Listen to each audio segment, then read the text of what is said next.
深陷舆论风暴的国防部长海格塞斯，这次他能保住职位吗？战争罪、谋杀罪，到底哪个判得更重？他有没有可能享受前总统的待遇？12月1号开始今天的大 V 观点热点洞察。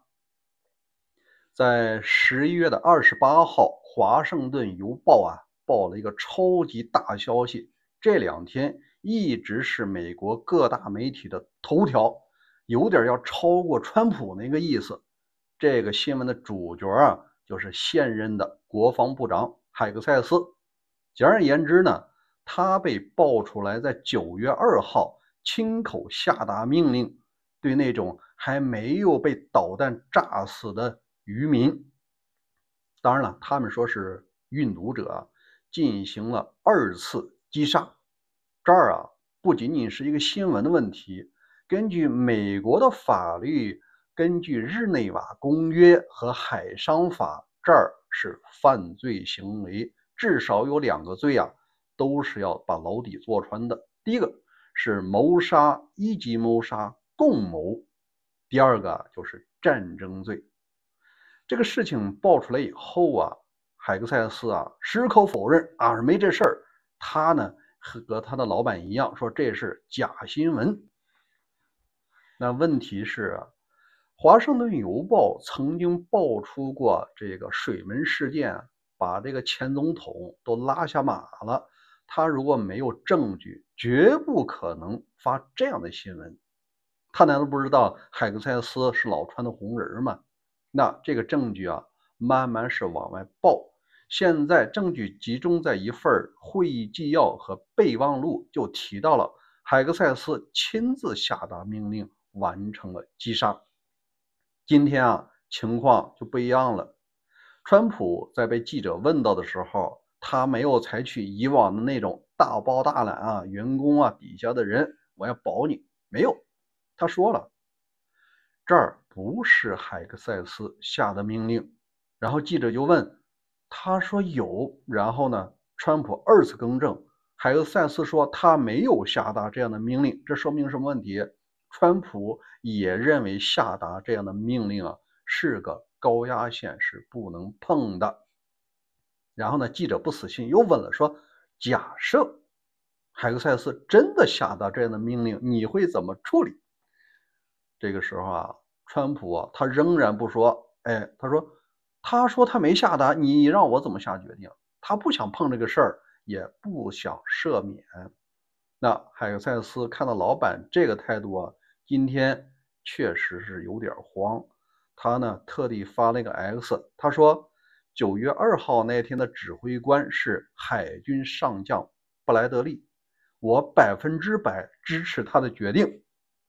这儿大家就清楚了，您这是把这个锅结结实实100%的甩给了下级。这事儿在将军中引起来了轩然大波。根据今天的消息，已经有11名的将军向媒体放风说，海格塞斯部长这无异于把军人扔下了车厢，扔到了车轮底下。那接下来呢，可能就会有大量的更新更直接的证据要喂给媒体。在这儿我们必须从技术上进行分析。经过战场还原，9月2号那天执行这次击杀任务的是海军的海豹6队，就是那个著名的特战系统。他们收到的指挥命令来自于布兰德利将军，但这个将军并不在海岸，他是在远在这个几百公里之外的北卡指挥所，在一个神秘的地堡里。但最重要的，与此同时，无人机拍摄的画面实时的也同时传达给了海格塞斯国防部长。也就是讲，这次的指挥链路非常明确，国防部长指挥海军上将，海军上将直接指挥这个海豹6队。那问题是当第一发导弹下去以后，经过了几分钟，无人机发现还有2名这个受伤人员扒在这船的残骸上面正在那个瑟瑟发抖。那接下来怎么办呢？应该讲啊，前线的指挥官也不知道如何。你想能做到这个海军上将的，他当然知道军事法典是不能够打击这个平民或者说已经失去战斗力的人员的。但这个时候啊，海格塞斯不同意了，他要求什么？全部杀掉。你这个命令既然下给了这个海军上将，海军上将当时并没有违抗，也照样宣读。于是第二发导弹下去，这俩人啊灰飞烟灭，事儿啊是明明白白。在这儿呢有一个新闻你可以佐证，就是加勒比海地区按照区域管理呢，它归美国的南方司令部，而这个南方司令部的司令啊，提前2年，也就是9月份的时候，人家提出辞职了。我自保，我不掺和你这事儿。他当然清楚啊，这儿是违反了这个国际法的和日内瓦公约的，他人自保了。但是这位布莱德利呢，复述了海格塞斯的命令，他呢却获得了晋升，也就是在10月份，次月吧，他就升为美军1级司令部特种作战司令部的指挥官。现在啊，他是直属于国防部长一人领导。那你这么忠诚的执行国防部命令呢，当然要给一些好处。消极对抗的那只能是炒鱿鱼。这儿就是现在国防部的规则，忠诚不绝对啊，他就是绝对不忠诚。这件事儿虽然过去了，但是经过华盛顿邮报的披露，那谁坐不住了呢？那就是议会，联邦的参议院这个军事委员会的主席，这还是一个共和党人啊，他就要求对这件事进行调查。第二呢，相对应的众议院的军事委员会的主席也是共和党人，也要求对他进行调查。在2周后啊，可能要举行听证会。假设被判有罪，这海格塞斯大概率90%这个防长是不能再干了，因为你把这个责任这个锅你推给了布兰德利。但问题是啊，你这些指挥链路它是有痕迹的，不是说你俩人在这个会议室谁说的你俩攻守同盟没用。在这个系统中，电子数据你国防部长下命令是被保存下来的，你能删掉这个东西吗？如果你想删掉它，那干这活的人至少超过5个，你能保证这5个人都给你一条心吗？所以说啊，我感觉小海这次啊80%啊是不妙了。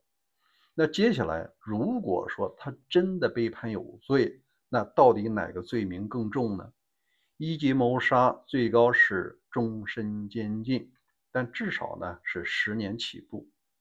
当然了，下一个罪名啊，那就直接伴着死刑了。战争罪最高可判死刑，把牢底坐穿，而且呢要剥夺他的政治权利，就是公职不能当了。即使说判了终身监禁，这辈子也不能再吃官饭了。说明啊，这2个罪啊还是非常重的。当然了，有人讲，川普手里有这个总统豁免权，能不能把这个罪名免掉呢？有可能。假设众议院经过调查，确实啊，证据明明白白就是你海格塞斯说的，不是人家布莱德利，布莱德利只是个执行者，当然他可能也会承担相应的责任。那接下来就是弹劾啊，就是免职啊，就是追责啊，启动法律啊。法院又不听总统的，如果判了有罪，这个川普就有可能赦免。但是有一条，国际法庭仍然可以追责你，川普赦免不了国际的。那就是啊，加拿大、墨西哥这俩邻国都是国际法的签约国。你海格塞斯假设被赦免了，虽然不用吃牢饭，但是你也只能在美国境内后半生待着了。你千万别踏出美国一步，踏出去的话，那直接逮捕啊，那就是另外地方去服刑了。所以说呢，小海可能就要承担这次啊疏忽的责任了。那我们讨论第二个问题，假设小海因此而承担责任离职了，老川不是要打委内瑞拉吗？那接下来谁当那个防长呢？这个防长确实不好人选。第一，要深得川普的信任，但更重要的是，在现在的环境下，要能够获得参议院的认同。你本身海格塞斯要不是副总统那一票，他也当不上这个国防部长，对吧？50都比50了。所以说啊，接下来的防长人选是非常难拿的。我想啊，也许有一个人比较适合，那就是现在的副幕僚长。要论这个心狠手辣呢，这个肯定是在小海之上。但这个参议院能不能过呢？这个就是一个未知数了。好，第三个问题呢，我想问一下大家，您觉得历史上从来没有一位这个国防部长受到刑责，这个小海有没有可能成为第一个？另外，华盛顿邮报曾经把当时任职的尼克松总统拉下马，就是因为那个水门事件。这次如果说小海也下马了，这不就等于享受了前总统待遇吗？这个您赞同吗？我另外一个节目《大卫军情局》今天会讲美军正在试验的武器，就是 F-47，它是否会成为未来战场上的空中隐形刺客？如果您感兴趣，关注这两个频道。咱们这两个频道每天都有更新，欢迎您打开小铃铛。咱们明天见。